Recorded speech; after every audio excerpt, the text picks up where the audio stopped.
நாம் தியானித்த வண்ணமாக வேறொரு சுவிசேஷமில்லை உங்களை கலகப்படுத்தி சுவிசேஷத்தை புரட்டுவதாக நாம் பார்த்தோம்.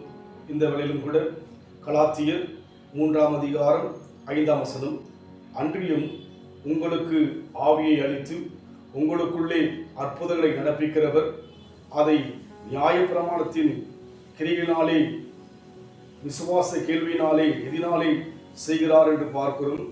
அடுத்த வசனத்தை வாசிக்கும் போது, அப்படியே ஆபிரகாம் தேவனை விசுவாசித்தான், அது அவனுக்கு நீதியாக எண்ணப்பட்டது. ஆபிரகாம் தேவனை விசுவாசித்தது போல தேவன் ஆவியாக இருப்பதை நாம் விசுவாசிக்க வேண்டும். ஆவியானவர் நமக்குள் கடந்து வருவது மாத்திரமல்ல, உங்களுக்குள்ளே அற்புதங்களை நடப்பிக்கிறவர் என்று சொல்லி பார்க்கிறோம். ஆம், ஆவியானவர் நமக்குள்ளாக அற்புதங்களை நடப்பிக்கிறவராய் இருக்கிறார்.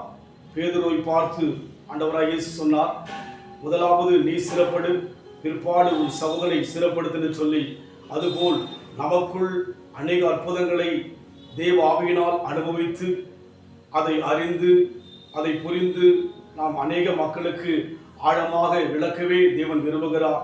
நாம் தேவ ஆவியானவரை அனுபவிக்காமல் ஆட்கொண்டதை நாம் புரிந்து கொள்ளாமல் இருப்போம் என்று சொன்னால் மற்றவர்களுக்கு பிறருக்கு முழுமையாக இந்த காரியங்களை விளக்க முடியாது. அதைதான் இங்கே பவுல் சொல்லுகிறார், உங்களுக்குள்ளே அற்புதங்களை நடப்பிக்கிறவர் என்று சொல்லி. அதனால் இன்றைக்கு நம் வாழ்க்கையிலே நமக்குள்ளே அநேக காரியங்களை பெற்றுக்கொள்வோம். நமக்குள்ளே பலவீனங்கள் வரும்போது, பவுல் வாழ்க்கையில் கூட பலவீனத்தில் ஊடாய் கடந்து போன போது அவர் சொல்கிறார், என்னை பலப்படுத்துகிற கிறிஸ்துவினாலே எல்லாவற்றையும் செய்ய எனக்கு பலன் உண்டு. அநேக காரியங்கள் தேவனுடைய பலத்தினாலே அவர் செய்வதாக சொல்லப்படுகிறது. அதுபோல் அவருடைய அனுபவத்தில் அவர் அதை அறிந்து நமக்கு போதிப்பது போல நாமும் நமக்குள்ளாக தேவ ஆவியானுடைய அற்புதங்களை அனுபவித்து நாம் அநேகருக்கு சொல்ல நாம் பிரயாசப்படுவோம். நிச்சயமாகவே நம் மூலமாய் கர்த்தருடைய நாமம் மையப்பட, நம் மூலமாக தேவனுடைய நாமம் புகழப்பட, நாம் ஆபிரகாம் எப்படி தேவனை விசுவாசித்தாரோ அதுபோல் தேவன் இன்றைக்கு ஆவியா இருக்கிறன்னு சொல்லி நாம் விசுவாசிக்க நம்மை பங்கெடுப்போம். ஆவியான தேவனுக்கு ரூபம் ஒன்றும் இல்லை, ரூபம் ஒன்றும் இல்லையா, சொரூபம் ஒன்றும் இல்லை. ஆவியான தேவனுக்கு ரூபம் ஒன்றும் இல்லை, ரூபம் ஒன்றும் இல்லையா, சொரூபம் ஒன்றும் இல்லை. பரிசுத்த ஆவியால் உள்ளத்தை நிரப்புவார், பரிசுத்த ஆவியால் உள்ளத்தை நிரப்புவார். பரிசுத்த பரிசுத்த அவர் பெயரே என்னை உண்டாக்கின என் தேவாதி தேவன், அவர் தூங்குவதும் இல்லை உறங்குவதும் இல்லை.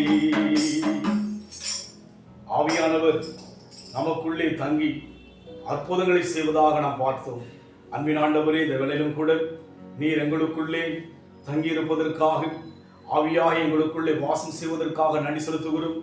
எங்களுக்குள் நாங்கள் அற்புதங்களை கண்டடைய, எங்கள் மூலமாய் அநேகர் உங்களுடைய அற்புதங்களை காண, எங்கள் வாழ்விலே தொடர்ந்து நீர் எங்களோடு இருக்க விரும்புவதற்காக நன்றி செலுத்துகிறோம். அந்த ஆழமான அனுபவத்தில் அர்த்தத்தோடு வாழ எங்களை ஒப்புக் கொடுக்கிறோம்.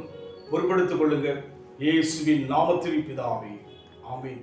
கர்த்தர் ஆசீர்வதிப்பாராக. Hallelujah.